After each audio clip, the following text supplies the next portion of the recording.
Bonjour, merci de nous retrouver en direct du Salon de l'Agriculture pour cette émission Ouest France Terre 2018, organisée en partenariat avec le Siècle Vert. C'était une promesse d'Emmanuel Macron. Les œufs en batterie devront avoir disparu des rayons en 2022.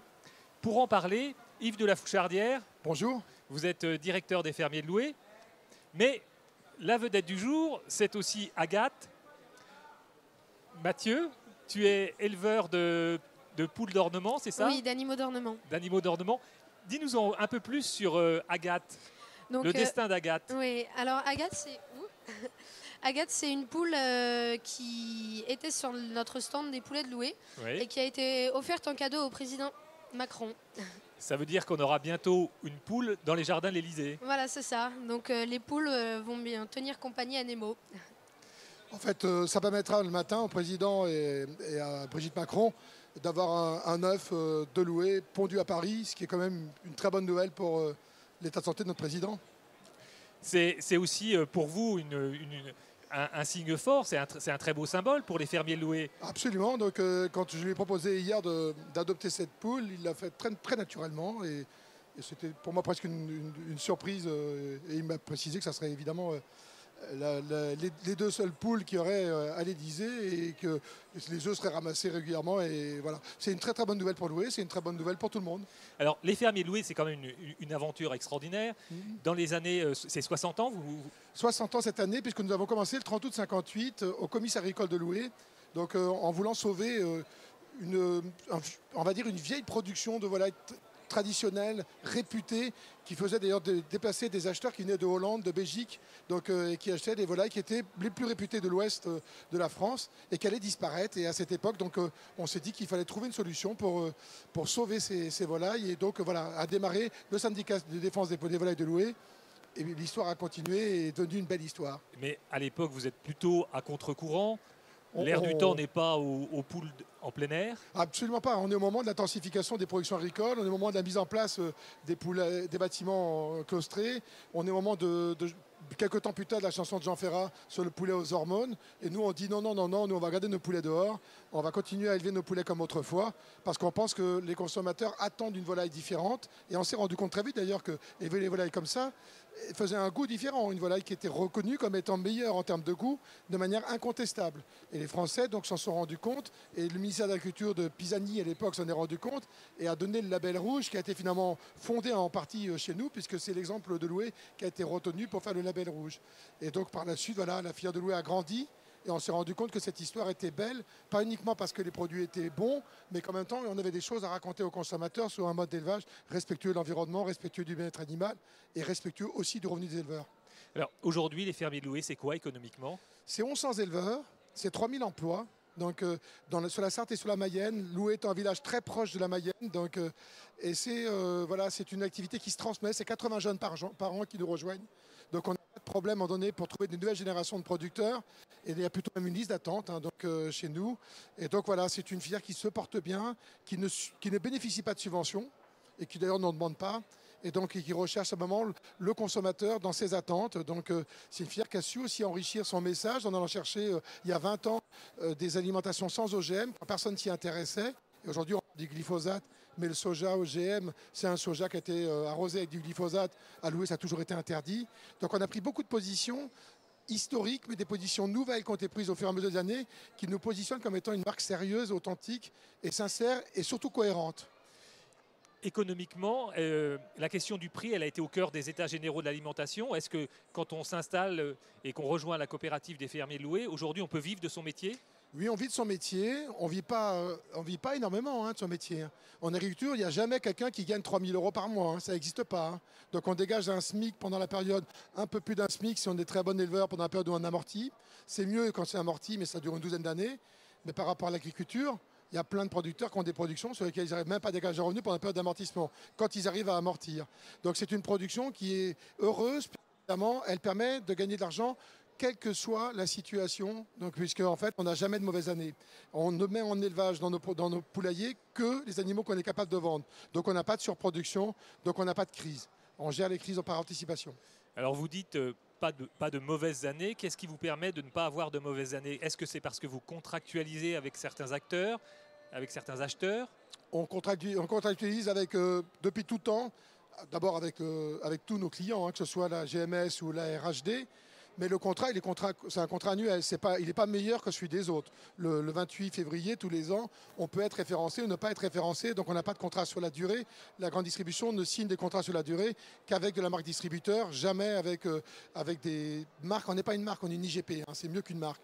Donc comme Loué, donc on n'a pas de contrat sur la durée avec la distribution. Notre seul contrat qui est sur la durée, c'est avec les consommateurs. Je pense que la demande consommateur est tellement élevée aujourd'hui en volaille de Loué et en œufs de Loué qu'à un moment donné, ne pas avoir les volailles ou les œufs de Loué dans un magasin, ça ferait un peu tâche. Alors, on pourrait imaginer que la demande du consommateur vous offre aujourd'hui des perspectives de développement intéressantes. Est-ce que vous allez croître? Alors c'est oui et non, je vais vous dire oui et non dans le sens où on a toujours suivi la demande du consommateur. Dans le domaine de la volaille de chair, la consommation de volaille ne progresse plus et nous ne progressons plus. Donc pour progresser, il faudrait que les consommateurs acceptent de relever accepter de payer un peu plus cher pour ceux qui achètent encore des volailles standards par exemple. S'ils ne peuvent pas le faire ou s'ils ne veulent pas le faire, nos productions resteront au stade où elles en sont. Par contre dans le domaine des œufs, où on a été pionnier, vous avez commencé par ça, parmi les tout premiers à mettre des poules dehors, bien sûr la demande elle est incroyable. Elle est d'ailleurs trop incroyable parce qu'aujourd'hui il y a des productions de poules plein air qui vont avoir des bâtiments de taille beaucoup trop grande de mon point de vue, mais elle est incroyable pour nous, on n'arrive pas à suivre et donc ça c'est une très bonne nouvelle pour l'emploi, c'est une très bonne nouvelle pour les poules, c'est une très bonne nouvelle pour une filière comme la nôtre. Alors le président de la République s'est arrêté sur le stand des fermiers Loué. Qu'est-ce que vous lui avez dit? En fait, c'est pas facile pour moi parce que quand on s'arrête sur notre stand, je ne peux pas dire au président de la République que ça ne va pas. Or, le principe, en donné d'une visite présidentielle ou d'une visite d'un ministre, c'est de lui dire ça ne va pas, j'ai des problèmes. On n'a pas de vrais problèmes. Ou les problèmes qu'on a, on sait les régler nous-mêmes. Donc on attend surtout du président qu'il aille au bout de ces démarches, à un moment donné, initiées dans les États généraux de l'alimentation, qu'il arrive à peu près à aider à structurer un peu mieux les autres productions d'exploitation agricole, que sont les céréales, les laitières et les bovins laitants. Parce que si, chez mes éleveurs, ça va bien du côté des volailles de Loué, tous mes éleveurs ont des laitières ou des bovins laitants ou des céréales. Et quand ça ne va pas bien sur ces autres productions, on ne va pas dire que l'exploitation va très bien quand les autres productions ne vont pas bien. Donc il faut quand même trouver des solutions. Elles ne sont pas faciles à trouver. Le chemin est un peu compliqué.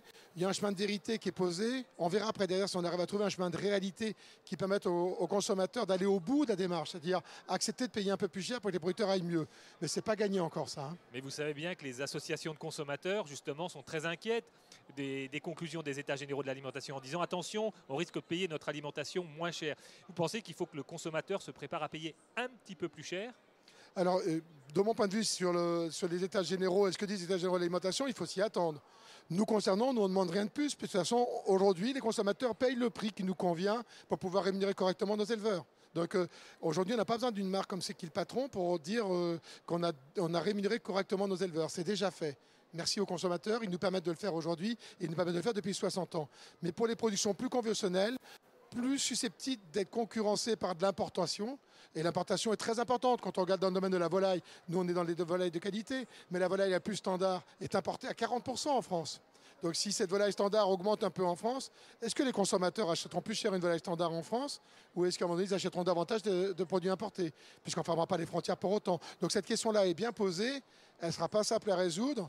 Mais c'est pas mal de poser aussi des questions qu'on traîne déjà depuis 2-3 ans et pour lesquelles, à un moment donné, il faudra bien trouver des réponses ou autrement la crise s'étendra encore et on trouvera encore des agriculteurs malheureux. Alors, Agathe, dans les jardins de l'Élysée, est-ce que ce n'est pas justement le signe de cette agriculture française qui peut redevenir conquérante à condition d'être à l'écoute du consommateur et à condition aussi de miser sur la qualité? Oui, je pense que c'est pas. J'ai entendu beaucoup hier pendant la visite présidentielle dire que le monde avait changé. Mais les poules qui vont dehors et qui vont gratter dehors, c'est depuis 88 qu'on fait ça à Loué. Donc il a changé, mais déjà depuis un certain temps. Donc il y a une accélération du temps. Les consommateurs aujourd'hui sont beaucoup plus informés. Les réseaux sociaux aident à comprendre ce qui se passe et les gens ont une information plus précise. Il faut comprendre qu'on ne pourra pas produire comme autrefois et qu'il faudra aller dans la segmentation extrême que réclame le consommateur. Je crois que nous, on y est, mais d'autres producteurs pourront trouver leur place sans automatiquement aller faire du label ou de la bio. Est-ce qu'on peut vivre de son métier d'agriculteur en ayant des exploitations de petite taille encore aujourd'hui? Alors à Loué, oui, c'est le cas. Hein. Les exploitations restent encore de taille très modeste. On a très peu d'exploitations supérieures à 150 ou 200 hectares et elles sont totalement transmissibles. Elles sont transmissibles d'ailleurs dans un contexte très particulier où nous, on ne laisse pas vendre le droit à produire. On considère qu'un agriculteur, quand il s'en va, ne vend pas de droit à produire, puisque le droit à produire concernant les volailles, ne lui appartient pas. Il appartient à la collectivité des éleveurs, la coopérative que je dirige. Mais alors, vous dites, on vit de son métier, mais on n'en vit pas, on ne fait pas une fortune. Qu'est-ce qui fait que vous continuez à attirer des jeunes dans ce métier? Est-ce que parce que c'est une activité complémentaire sur l'exploitation agricole ou... 9 installations, 8 ou 9 installations sur 10 en Sarthe se fait avec des volailles de louée. Quand on regarde sur les registres de CDOA, puisque ça s'appelle comme ça, les registres d'installation, on voit bovins, on voit lait, on voit céréales, on voit rarement les volailles de louée. Or, quand on va regarder les revenus quelques années plus tard, le revenu principal, ce sera les volailles de louée. Donc, on ne peut plus parler de revenus complémentaires. Aujourd'hui, donc, on est un stabilisateur d'exploitation agricole dans nos départements de la Sarthe et de la Mayenne. Et surtout, donc, on permet aux producteurs d'avoir une vraie fierté avec ces productions. Mais la fierté ne nourrit pas, hein. Donc il faut quand même qu'il y ait un revenu. Il y a un revenu et il y a une fierté. C'est beaucoup, hein. C'est beaucoup quand on se lève le matin. Alors vous avez aussi fait le choix aux fermiers de louer de ne pas investir dans des outils industriels et vous êtes associé d'une certaine façon au groupe LDC. Alors c'est oui et non, hein. Oui et non, parce qu'en fait nous sommes propriétaires de tout notre amont.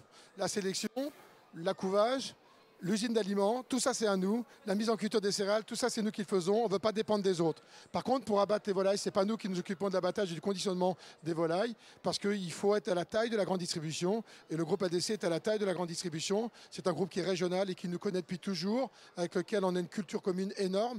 Et donc on a décidé de ne pas faire le métier nous-mêmes, puisqu'il pouvait être très bien fait par d'autres. Et il fallait surtout avoir une entreprise avec une capacité de distribuer sur la France entière, et même à l'étranger, puisque les volailles de louer se vendent aussi à l'étranger. Alors, la question du bien-être animal est devenue aujourd'hui un peu brûlante. Aujourd'hui même, il y avait une manifestation devant le salon de l'agriculture avec des slogans « Nous sommes nous aussi des animaux, fermons les abattoirs ». Comment est-ce que vous expliquez aux consommateurs la relation que vous avez justement avec les animaux? En fait, c'est pas très simple. C'est pas très simple et pas très compliqué. On a deux types d'approches sur le bien-être animal. Il y a une approche avec laquelle on va être toujours en convergence complète.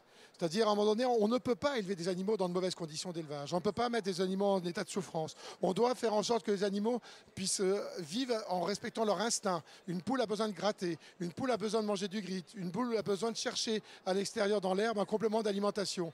Une poule a besoin, à un moment donné, de vivre un rôle social avec d'autres poules. Une poule ou un poulet, c'est pareil. Par contre, quand on a affaire à des gens qui nous disent qu'il faut fermer les abattoirs, il ne faut plus consommer d'animaux, on est sur des abolitionnistes, des gens qui n'acceptent plus, donc on parle du véganisme, on dit qu'ils n'acceptent plus qu'on exploite des animaux. Nous, on continuera à vivre en exploitant des animaux, puisque c'est notre métier, c'est notre destin, et c'est surtout, à un moment donné, notre bonheur. C'est pas désagréable, on est d'imaginer qu'un animal a été bien élevé, et c'est parce qu'il a été bien élevé qu'à un moment donné, il pourra faire le bonheur d'un consommateur qui accepte de consommer des protéines animales. Et je sais que ces gens-là n'aiment pas qu'on dise ça, mais moi, je continue à le dire, parce que je considère qu'aujourd'hui, on peut élever des animaux dans des conditions tout à fait humaines et tout à fait acceptables et prendre du plaisir encore à consommer des protéines animales. On l'a dit tout à l'heure, 2022, c'est la fin des œufs produits en cage, en tout cas dans les rayons des magasins. Est-ce que pour vous c'est faisable? Est-ce que c'est réaliste? Est-ce que c'est une menace aussi pour vous, parce que vous allez avoir de nouveaux concurrents? Alors, ce n'est pas tout à fait une menace, mais en fait, le marché était déjà fait avant. Quand les welfaristes sont intervenus, nous on avait commencé en 88, quand on a commencé, il n'y avait pas 1% des œufs consommés qui étaient des œufs de poules qui allaient dehors. On nous a pris pour des utopistes, on nous a dit que ça ne marcherait jamais. Quand je suis arrivé à louer, c'était 7% ou 8%. Là on était déjà à 50% sans que personne s'en occupe. Donc à 50% de consommation, les consommateurs avaient déjà fait un choix. Là ça va accélérer les choses, ça risque de créer peut-être quelques opportunistes, ce qui ne sera jamais très bien dans nos métiers, mais ce n'est pas très grave, puisque à ce moment-là, la production va se segmenter et nous, à Loué, on a décidé de rester sur des élevages de très petite taille, avec un nombre de poules limité à ce qu'on appelle le terme fermier, et donc la segmentation se refera de nouveau. Il y aura des élevages plus grands et des élevages plus petits, il y aura des fermes familiales et des fermes industrielles, même dans la segmentation plein air, il y aura une segmentation, et nous, on est prêts. Yves de la Fouchardière, merci. Mathieu, merci. Et donc, bientôt des œufs frais d'Agathe à l'Élysée. Des œufs du jour. Des œufs du jour. Merci.